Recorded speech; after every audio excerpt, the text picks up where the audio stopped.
Here's your trigger warning. Incoming skit about narcissists. Can you just apologize so we can get past this? Get out. What are you? I said get out! What are you doing? Why can't we just talk about this and work through this? All you have to do is apologize. I'm not apologizing. You don't trust me. I don't want to talk about it anymore. All I did was ask you to apologize. Now you're yelling and screaming at me like you don't love me. Because I don't love you. I never loved you. You don't trust me. How can I love somebody that doesn't trust me? I'm trying to trust you. That's why I'm giving you a chance to explain those text messages that I saw. Get out. All right, fine. Since you don't want to talk, I'll just leave. But you're not leaving anywhere. You just gonna leave? You're not gonna fight for us? What are you doing? You told me to leave. I'm trying to leave. What do you want? I want a partner. I want a teammate. I want somebody that trusts me. Then explain the text messages. That's all I'm asking. I'm not explaining nothing. Just leave then. You never loved me. You never cared about me. I don't even care no more. Oh my God. What is going on, beautiful people? Welcome to another episode of A Narcissist Explains.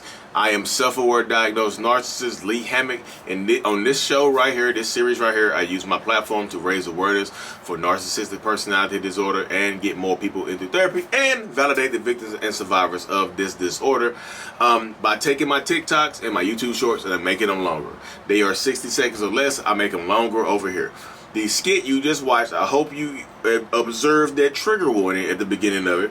But the skit you just watched was when you try to, you really try to question a narcissist in our behavior. Because I am a narcissist. I use I and we and they and them. I use that interchangeably when I'm talking about narcissists. Because I'm talking about myself at the same time. But this is how it goes. I know a lot of people will attest to that in the comment section that they've had very, very similar conversations and things like that. They'll ask me like, hey, is there a script you guys read and things like that? Is there a script that you guys have out there that you're just using to manipulate people and things like that? Sorry about that. My son called me. I had to get off. A lot of people ask me if there's like a script or manual that we follow and things like that, because a lot of the videos and skits I do, they're not going to be exactly verbatim. Of course, I throw a little razzle dazzle in there. Sometimes I try to make people laugh to break up the seriousness of it. But a lot of my skits and stuff are going to be very, very similar and run very, very, parallel to conversations that people have had with their narcissistic, possible toxic ex and whatnot, or their current husband or wife.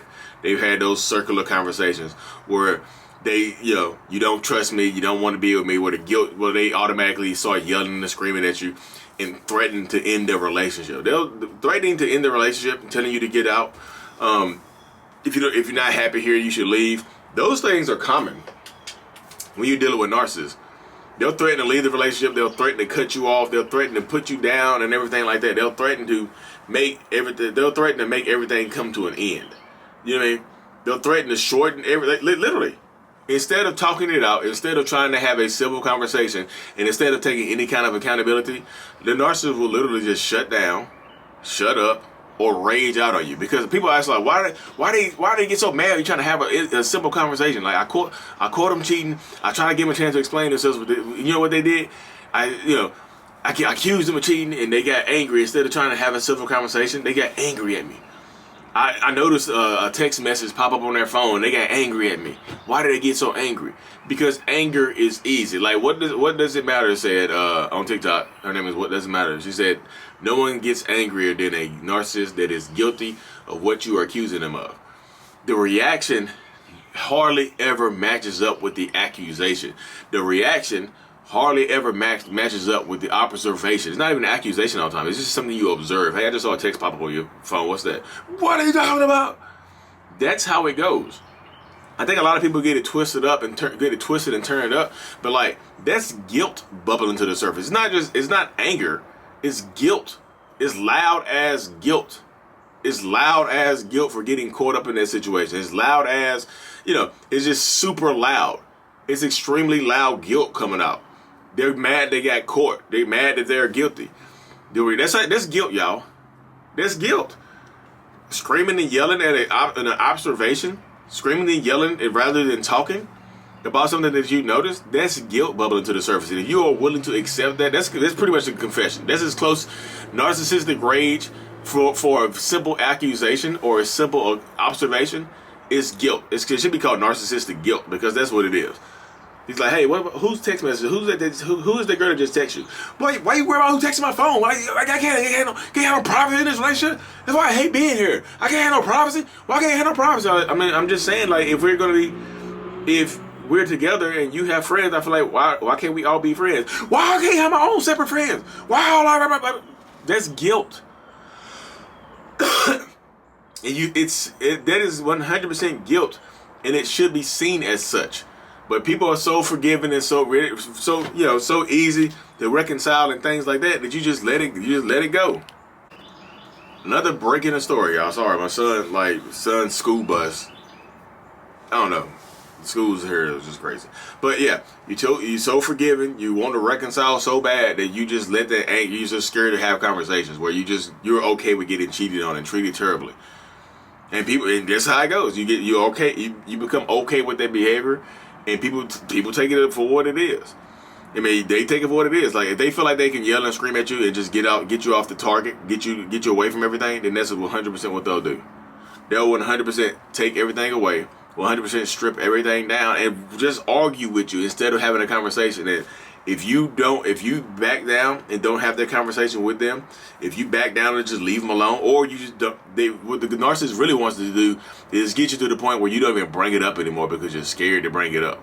You just tolerate the behavior because you're scared to be alone. That's what they'll convince you of that too. They'll convince beautiful men and beautiful women that nobody else is gonna want them. They be blowing, like, literally blows my damn mind sometimes. The people I talk to, I'm like, you're a beautiful woman. What the hell? She's like, yeah, it just makes me feel like nobody else will want me. Like, you're a model. You get hundreds of thousands of likes on your pictures and nobody's gonna want you. What the hell? Literally, y'all, the human mind is a fickle thing. And it is easily manipulated and damaged if you don't protect it. I promise. Because love, oh my goodness, y'all. Love will, that's one thing people always ask me, like, can narcissists love? Can you love? Can you really love? The way this stuff be going for some of y'all, I don't want to be able to love like that. Like, that hurt. That like it hurt. That love look painful.